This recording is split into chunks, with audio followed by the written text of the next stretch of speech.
그 성에 시몬이라 하는 사람이 전부터 있어 마술을 행하여 사마리아 백성을 놀라게 하며 자칭 큰 자라 하니 낮은 사람부터 높은 사람까지 다 따르며 이르되 이 사람은 크다 일컫는 하나님의 능력이라 하더라. 오랫동안 그 마술에 놀랐으므로 그들이 따르더니 빌립이 하나님 나라와 및 예수 그리스도의 이름에 관하여 전도함을 그들이 믿고 남녀가 다 세례를 받으니 시몬도 믿고 세례를 받은 후에 전심으로 빌립을 따라다니며 그 나타나는 표적과 큰 능력을 보고 놀라니라. 예루살렘에 있는 사도들이 사마리아로 하나님의 말씀을 받았다 함을 듣고 베드로와 요한을 보내며 그들이 내려가서 그들을 위하여 성령 받기를 기도하니 이는 아직 한 사람에게도 성령 내리신 일이 없고 오직 주 예수의 이름으로 세례만 받을 뿐이더라. 이에 두 사도가 그들에게 안수함에 성령을 받는지라.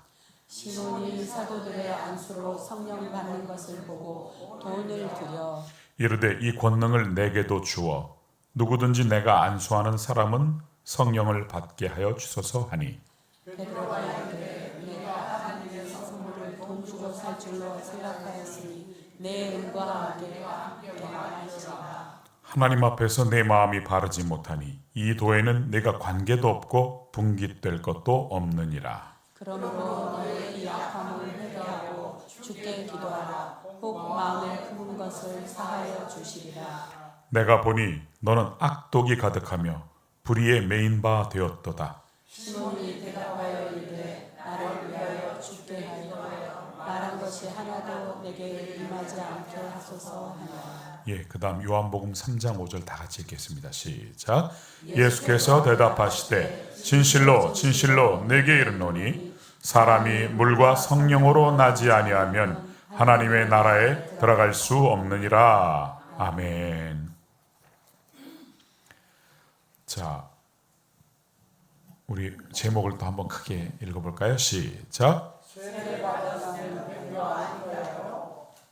예, 많은 사람들이 세례 받으면 이제 우린 다 구원받고 모든 게 다 끝났다 생각하시는 분들이 있어요. 오늘 사도행전에 나온 시몬이란 마술가 얘기하고 주님이 직접 말씀하신 것을 적은 요한복음의 그 내용을 가지고 우리가 마음을 다하여 하나님의 말씀을 듣길 원합니다. 우리가 어떤 곳에 회원 가입을 하면 회원증이 나오잖아요. 도서관 회원증 갖고 계세요 혹시? 저는 전에 고양시에서 도서관 회원증 만든 다음에 한 번도 못 갔어요. 그리고 이사 가서 지금 그건 쓰레기가 됐어요. 헬스장 회원권 끊어놓으시고 한 주 가시고 안 가시는 분들도 많으시죠. 나는 맨날 가는데요. 또 어떤 단체 멤버십 카드도 많이들 갖고 있습니다. 실제로 그 회원증이 있다고 해서 그 사람이 실제로 그것과 깊은 관계가 있느냐 그건 좀 약간 다른 것 같아요. 헬스장 끊어놓고 안 가는 저 같은 사람하고 그죠? 도서관 회원증 받아놓고 한 번도 안 간 사람 있을 수 있잖아요. 회원증은 소속의 표시지요. 하지만 회원증 자체가 사람을 바꾸지는 못합니다.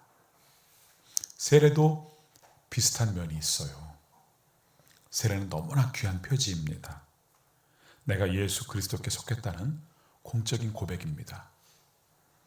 교회 공동체 앞에서 믿음을 드러내는 거룩한 예식입니다.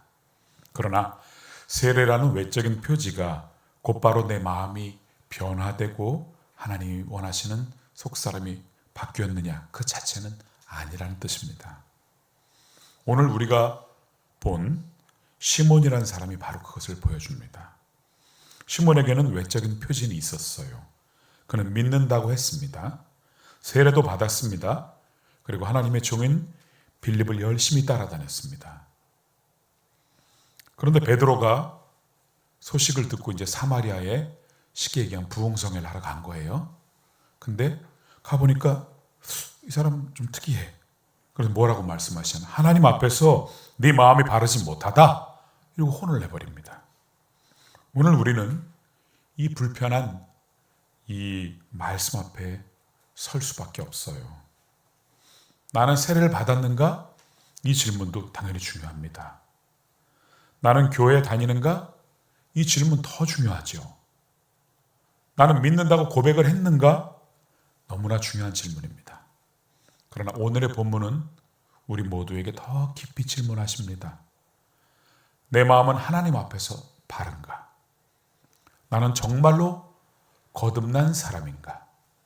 나는 하나님을 믿는 사람이며 또 하나님을 신뢰하는 사람이라고 내가 생각은 하지만 혹시 하나님을 이용해서 나를 증명하려고 하는 것은 아닌가?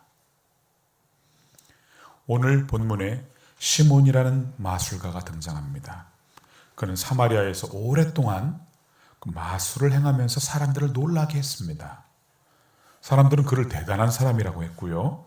그에게 특별한 능력이 있다고 생각했습니다.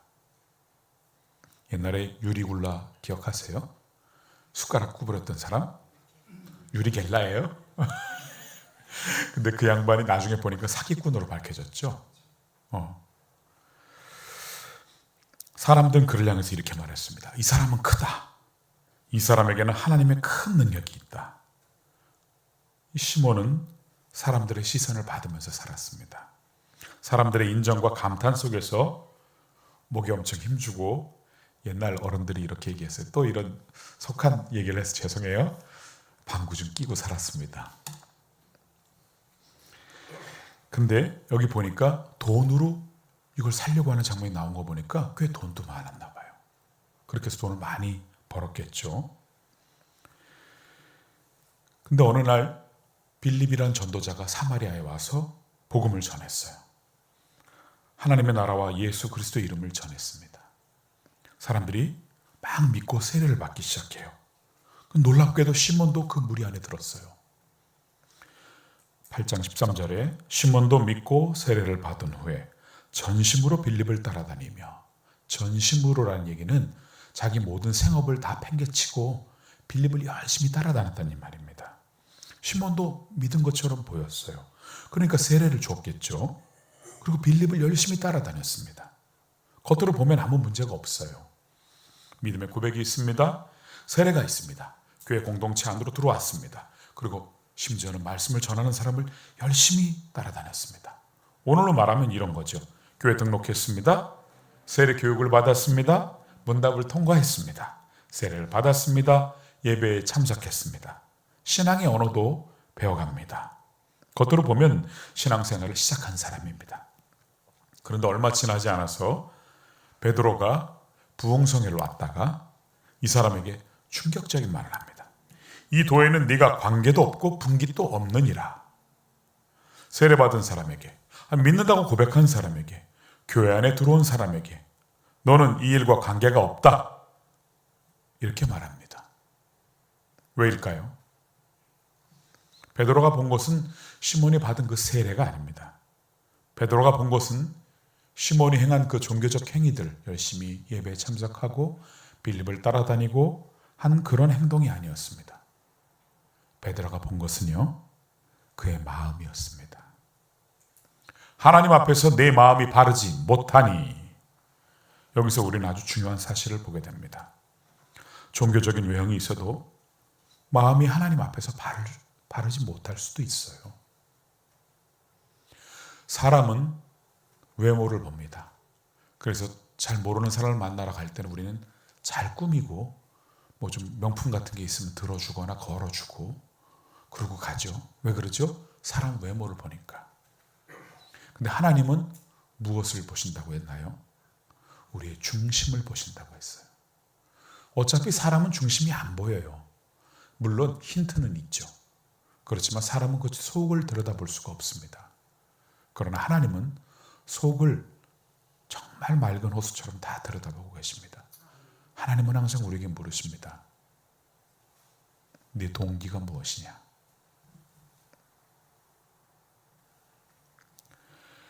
우리는 겉모양으로 사람을 쉽게 판단합니다. 교복을 입고 있으면 학생이구나. 목사 가운 입고 있으면 저 목사구나. 하얀 가운 입고 있으면 의사인가 보다, 의료인인가 보다. 법복을 입고 있으면 판사님인가 보다. 또 군복을 입고 있으면 군인인가 보다. 옷은 아주 중요한 표지입니다. 그러나 옷이 그 사람의 내면을 만들어주진 않습니다. 제가 훈련소 갔을 때 생각이 나요. 허접한 군복을 줘서 그걸 입고 열심히 훈련을 했어요. 한 달 반. 그리고 퇴소를 하고 계급장을 붙여주더라고요. 그리고 저를 보고 너는 이제 군인이다 그러는데 아무리 생각해도 저는 군인 같지가 않은 거예요. 제 스스로가. 그래서 제가 물어봤어요. 친구들한테. 야, 너 군인 같아? 그랬더니 아니. 다 그래요. 근데 그게 자대 가서 굴르고 뭐하고 보초 쓰고 훈련받고 한 1년 지나니까 아, 내가 군인 맞구나. 이런 생각이 들더라고요. 옷을 입는다고 바로 군인이 되지 않더라고요. 교복 입었다고 다 학생답나요? 아니 뭐 양아치 같은 학생도 있고 깡패 같은 학생도 있어요. 가운을 입었다고 모두가 환자를 지극히 사랑하는 의사는 아닐 수도 있어요. 군복을 입었다고 해서 아주 실력이 뛰어난, 전투력이 뛰어난 군인이라는 걸 보장해 주진 않습니다. 겉모양은 소속은 보여줄 수 있지만 겉모양이 내 마음까지 보장해 주진 않습니다. 시몬도 마찬가지였습니다. 그에게는 믿음의 외형이 있었습니다. 세례라는 표지가 있었고 빌립을 열심히 따라다닐 정도의 행동도 있었어요. 그러나 그 사람의 마음에 왕자가 있는데 그 의자의 주인은 여전히 자기 자신이었습니다. 그는요, 하나님을 원한 게 아니었어요. 뭘 원했을까요?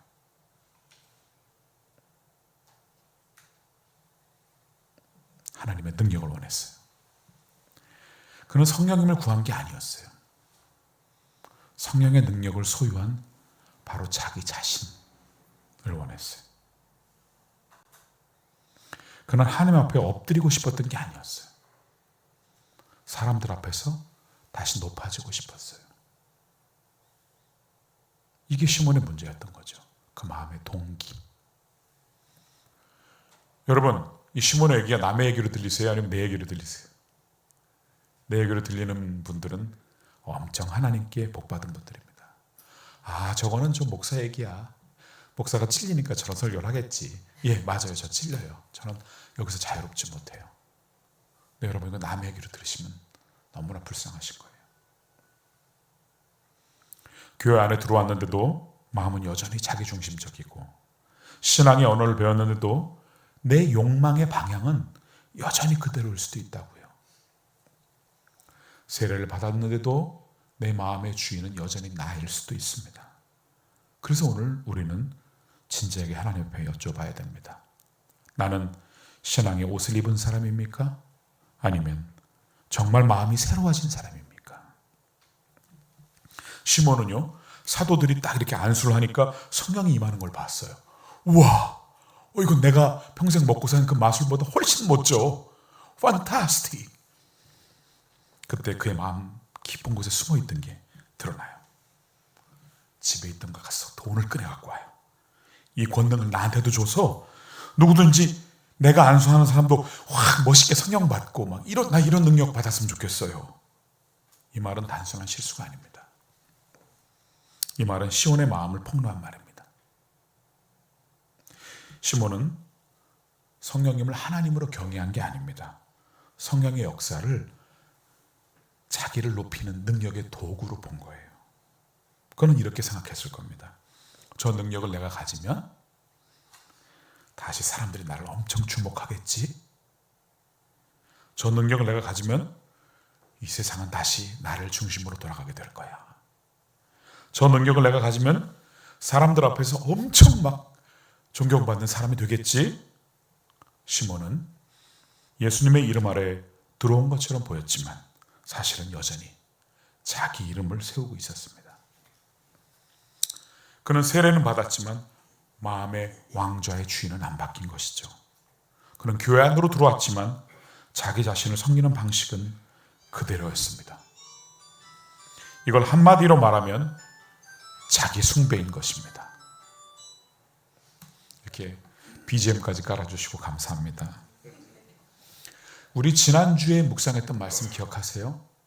내 이름으로 귀신을 쫓아내고 내 이름으로 선지자 노릇하고 병자를 고치고 해도 나는 도무지 너를 모른다. 오데베테. 그 행위 자체가 잘못된 게 절대로 아니라고 그랬죠. 열심히 문제가 아니라고 그랬죠. 이유는 바로 이 점입니다. 자기 숭배. 시몬은 하나님을 예배하는 자가 아니고 종교를 이용해서 자신을 숭배한 것입니다. 이게 무서운 이유가 있습니다. 자기 숭배는요, 꼭 세상적인 모습으로 나타나지 않아요. 세상적인 모습으로 나타날 때도 많지만 그렇지 않을 때도 있다고요. 아주 종교적인 옷을 입고 나타나기도 한다는 겁니다. 이제 저는 제 부끄러운 고백을 좀 드리겠습니다. 이러면 좋아하시죠? 제가 부끄러운 고백하면.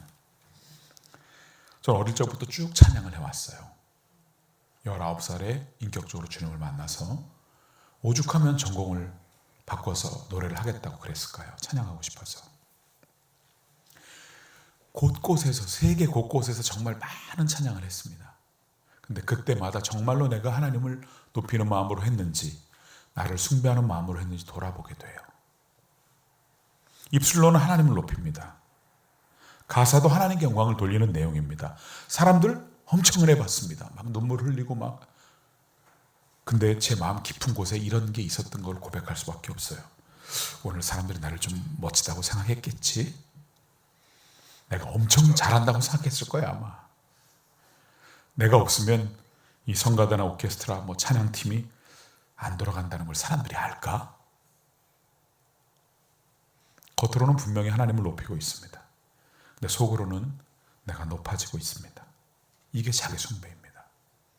저는 제 자신을 숭배할 때가 많았다고 고백할 수밖에 없습니다. 설교자도 그럴 수 있습니다. 기도자도 그럴 수 있어요. 봉사자도 그럴 수 있습니다. 헌금도 역시 마찬가지입니다.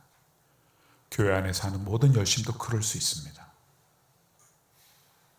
겉으로는 하나님께 막 드리는 것처럼 보이지만 속으로는 계속 말풍선 아시죠? 만화에 보면 말풍선에 뭐라고 되어 있냐면 날 좀 봐주세요. 날 좀 봐주세요. 나 잘하죠? 날 좀 봐주세요.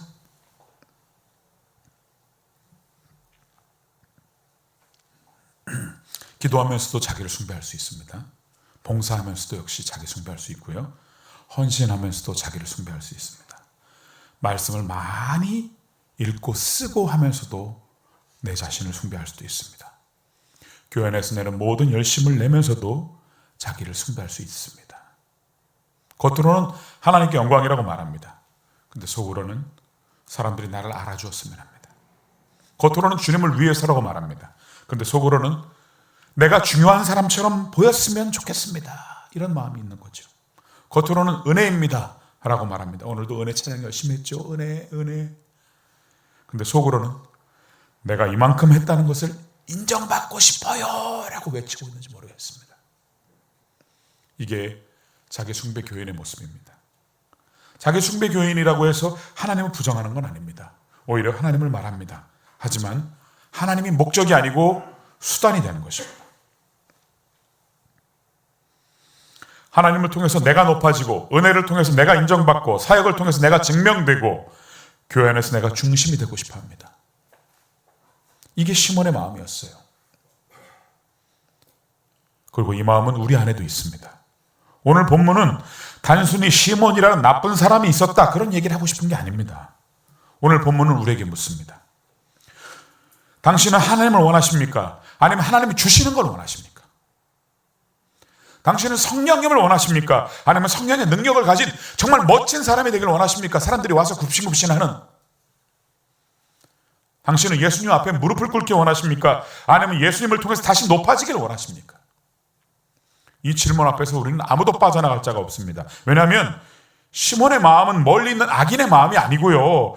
우리 안에 숨어있는 자기 숭배 교주들의 마음이라는 것입니다. 이제 우리는 세례에 대해서 다시 말해야 합니다. 오늘 우리가 묵상하는 말씀은 세례를 가볍게 여기지 않은 그런 게 아닙니다. 세례를 무시하자는 그런 설교를 제가 준비한 것도 아닙니다. 세례는 주님이 교회에 주신 귀한 예식입니다. 세례는 복음의 표지입니다. 세례는 예수 그리스도와 연합됨을 드러내는 고백입니다. 세례는요, 교회 공동체 앞에서 믿음을 공적으로 선언하는 거룩한 사건입니다. 여러분, 결혼식 할 때 신부가 무슨 색깔 옷을 입나요? 그래서 거기에 오신 손님들의 불문율이 하나 있죠. 절대로 흰 옷을 입지 않는다는 불문율이 있는 거 아시죠? 근데 만약에 흰 옷을 입고 가면 뭐라고 생각해요, 사람들이? 저 사람은 신부를 능욕하러 왔구나, 이렇게 생각해요. 흰색이 의미하는 게 뭔데요?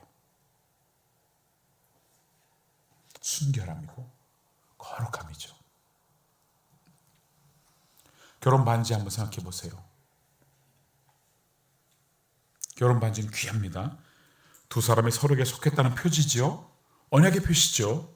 사람들 앞에서 나는 이 사람과 이제는 하나가 되었습니다. 이 사람을 만나기 이전에 있었던 모든 가능성, 35억의 여자들에게 열려있는 그 내 모든 가능성을 딱 한 사람에게로 이제 맞고 클로즈합니다. 이런 그 약속이죠. 그렇다고 반지를 끼면 저절로 내 아내나 내 남편이 너무나 사랑스러워지는 그런 마음이 생기나요?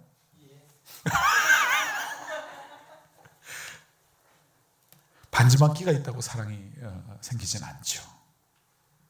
그렇다고 해서 또 반지를 끼고 껴있다고 해서 언약이 지켜지지 않는 경우가 많죠. 영화에 보면 사람들이 바람 피기 전에 꼭 반지를 빼는 그런 장면이 많이 나와요. 반지만 끼고 있다고 해서 두 사람의 관계가 자동으로 살아나는 것도 아닙니다. 깨어진 관계가 다시 회복되는 것도 아니고요. 반지는 관계를 가리키는 표지입니다. 하지만 반지가 관계 자체는 아니라는 것이죠. 세례도 그렇습니다. 세례는 귀합니다. 세례는 예수 그리스도와 연합되었다는 표지입니다. 세례는 교회 앞에서 믿음을 고백하는 거룩한 예식입니다. 그러나 세례 자체가 자동으로 내 마음을 새롭게 할 수는 없습니다. 시몬은 세례를 받았습니다. 하지만 그의 마음은 바르지 않았습니다. 그에게는 반지와 같은 표지가 있었어요. 그리고 그 표지가 가르쳐야 할 실제 관계가 없었던 것이죠. 우리는요, 세례를 받을 때, 그리고 세례를 받은 후에도 반드시 이러한 질문을 해야 합니다. 나는 물세례를 받았나? 그것도 중요합니다. 그러나 더 중요한 질문이 있습니다. 나는 성령으로 새롭게 되었는가? 내 마음의 주인이 바뀌었는가? 내 욕망의 방향이 바뀌었는가?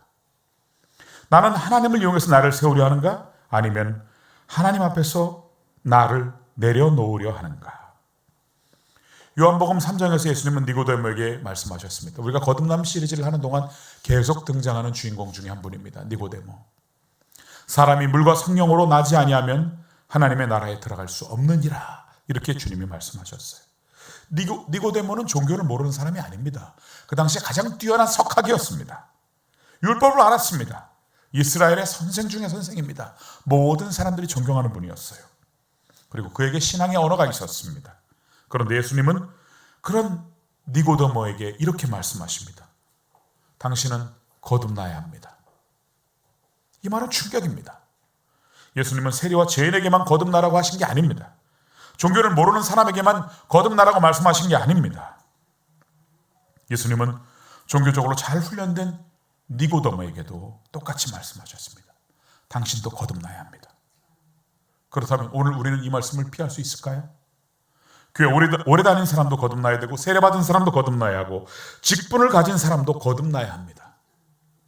말씀을 많이 아는 사람도 거듭나야 합니다. 찬양하고 봉사하고 헌신하는 사람도 거듭나야 합니다. 목사도 장로도 안수집사도 예외가 없습니다. 왜냐하면 거듭남은 종교적 경력의 문제가 아니기 때문입니다. 거듭남은요, 마음의 주인이 바뀌는 사건입니다.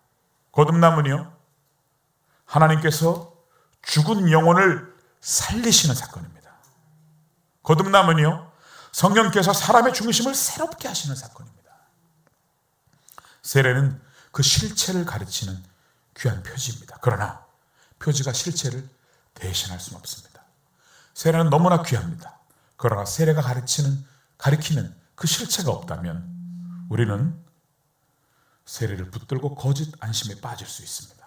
그래서 오늘 우리는 세례를 가볍게 여기지 않기 위해서라도 세례가 가리키는 실체를 물어야 합니다. 나는 정말 새 생명을 얻었는가? 나는 정말 그리스도 안에서 새 사람이 되었는가? 나는 정말 하나님 앞에서 마음이 바른 사람인가? 여기서 아주 중요한 것이 있습니다. 베드로는 너무 무서울 정도로 시몬을 강하게 책망했죠. 내 은과 함께 망해라. 무서운 말입니다. 하나님 앞에서 내 마음이 바르지 못하다. 정확히 말씀하신 겁니다. 이 도에는 네가 관계도 없고 분깃도 없다. 매우 두려운 말씀입니다. 하지만 베드로는 거기서 끝내지 않았습니다. 베드로는 시몬에게 이렇게 말합니다. 그러므로 너의 이 악함을 회개하고 주께 기도하라. 이것이 복음입니다. 베드로는 시몬의 상태를 흐리지 않았습니다. 거짓 위로를 주지 않았습니다. 괜찮아. 너도 세례 받았으니까 괜찮아. 처음엔 다 그래. 교회 다니다 보면 좋아질 거야. 이렇게 말하지 않았어요. 베드로는 그의 죄를 정확히 드러냈습니다. 그러나 동시에 살 길도 열어주었습니다. 회개하라. 기도하라. 베드로의 말은 아주 날카롭습니다. 내 마음이 바르지 못하다. 이 도에는 네가 관계도 없고 분깃도 없다. 내 은과 내가 함께 망할 것이다. 이 말만 들으면 너무 무섭습니다. 하지만 의사가 환자에게 병명을 말해주는 것은 환자를 죽이기 위해서가 아닙니다. 살리기 위해서입니다. 검사 결과를 숨기고 괜찮습니다. 아무 문제 없습니다. 이런 의사가 좋으세요? 아닙니다. 진짜 좋은 의사는 환자에게 정확히 말합니다. 당신의 문제는 이것입니다. 지금 치료해야 합니다. 그냥 두면 위험합니다. 이 말이 듣기에는 불편하죠. 하지만 그 말이 살리는 말입니다. 베드로의 책망도 그렇습니다. 베드로는 시몬을 미워해서 찌른 게 아닙니다. 그를 살리기 위해서 그의 마음의 병을 드러낸 것입니다. 그리고 길을 열어줍니다. 회개하고 주께 기도해라. 오늘 말씀도 마찬가지입니다. 이 말씀이 우리 마음을 찌른다면 그것은 하나님이 우리를 버리셨다는 뜻이 아닙니다. 오히려 하나님이 우리의 병든 마음을 드러내시고 우리를 살리기 위해 부르고 계신다는 뜻입니다. 내 안에 시몬의 마음이 보입니까? 하나님보다 하나님의 능력을 더 원했던 마음. 예수님보다 예수님을 믿는 멋진 나를 더 사랑했던 마음. 은혜보다 인정받는 자리를 더 원했던 그런 마음. 섬김보다는 영향력을 더 탐냈던 마음. 회개보다 자기 증명을 더 붙들었던 마음. 그 마음이 보이십니까? 신앙생활을 어릴 때부터 쭉 해오면서 가끔가다 이런 분들을 만난 적이 있습니다. 다 그렇진 않아요. 근데 예언기도라는 것을 하면서 사람들을 가스라이팅을 하고 자기가 예언을 한다는 사실을 큰 권력처럼 알고 사람들을 마음대로 조종하는 사람들을 꽤 여러 번 만났습니다. 그런 분들을 만날 때마다 저건 참 아름다운 모습이다라는 마음이 들지 않아요. 이상한데? 근데 생각보다 그런 분들이 많습니다. 지난주에 내가 도무지 너를 모른다 라고 자칫하면 예수님께 말씀을 듣기가 쉽습니다. 그것뿐이 아니죠. 교회 안에서의 모든 영향력, 이런 영향력으로 교회 안에서 사람들을 마음대로 좌지우지하려고 하고 존경받으려고 하고 이런 모습이 행여라도 내 마음에 요만큼이라도 있다면 숨지 마십시오. 세례 증서 뒤로 숨지 마시고 교회 경력 뒤로도 숨지 마세요. 내가 했던 봉사 뒤로도 숨지 마세요. 직분 뒤로 숨지 마십시오. 눈물 흘렸던 과거의 은혜 체험, 옛날에 내가 이렇게 은혜 받았어, 이거 그 경험으로 숨지 마세요. 말씀 앞에 오늘 정직하게 쓰시자고요. 주님, 제 안에 시몬이 있습니다. 주님, 제 안에 자기 숭배의 마음이 있어요. 주님, 저는 주님을 믿는다고 하면서 여전히 저 자신을 섬기고 있습니다. 이 고백이 시작이 되어야 합니다. 왜냐하면 하나님은 우리가 고칠 수 없는 마음을 고치실 수 있기 때문입니다. 우리가 바꿀 수 없는 중심을 바꾸실 수 있기 때문입니다. 우리가 끊을 수 없는 자기의 이 자기 사랑을 꺾으실 수가 있기 때문입니다. 거듭남은 내가 나를 조금 개선하는 게 아닙니다. 거듭남은 하나님이 나를 새롭게 낳으시는 겁니다. 그러므로 오늘 우리가 할 일은 자기 마음을 포장하는 게 아닙니다. 하나님 앞에 완전히 드러내는 것입니다. 사랑하는 여러분, 시몬은 세례를 받았습니다. 베드로는 그의 세례를 보고 안심할 수가 없었습니다.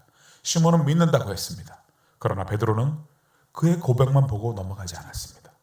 시몬은 빌립을 따라다녔습니다. 그러나 베드로는 그의 종교적 열심만 보지 않았습니다. 베드로는 그의 마음을 보았습니다. 그리고 하나님은 오늘 우리의 마음을 보십니다. 말씀은 거울과 같습니다. 거울 앞에 서면 얼굴에 묻은 것이 보입니다. 옷이 흐트러진 것도 보입니다. 내가 보지 못했던 얼룩도 보입니다. 그런데 거울이 나를 더럽게 만든 게 아닙니다. 아, 저 거울 치워. 저 거울 때문에 내가 더러워졌잖아. 이렇게 말한다면 너무나 우스운 거죠. 거울은 이미 있던 것을 보여준 것입니다. 말씀이 여러분을 찌르고 괴롭게 해도 말씀을 미워하지 마세요. 원래부터 내 모습이 그랬던 것입니다. 말씀은 단지 그것을 보여주는 거울일 뿐입니다. 오늘 말씀도 마찬가지입니다. 말씀이 내 안에 시몬의 마음을 만든 게 아니고 말씀은 내 안에 이미 있었던 것을 드러낼 뿐입니다.